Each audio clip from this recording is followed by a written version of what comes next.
Hello everyone, welcome to my new mini blog. তো আবারও বেরিয়ে পড়লাম চতুর্থীতে ঠাকুর দেখতে। ফাইনালি পুজো চলে এসেছে গাইস, ফাইনালি। তো এখানে আমি আর আমার বান্ধবী একটু ভালোবাসাবাসি করে খুবই মজা হচ্ছিল। অনেকদিন পর বেরিয়েছে আমার বান্ধবীটাও আর আমিও।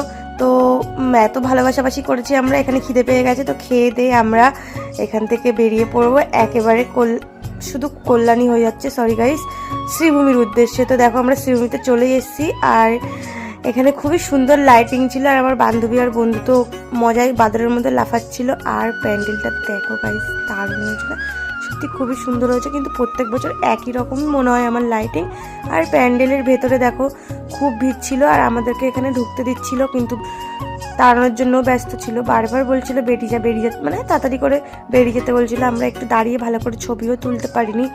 আর মায়ের মুখটা দেখে আমার তো খুবই ভালো লাগছিল, মনে হচ্ছিল যেন স্বর্গে চলে এসেছি। তারপরে ওখান থেকে বেরিয়ে একটু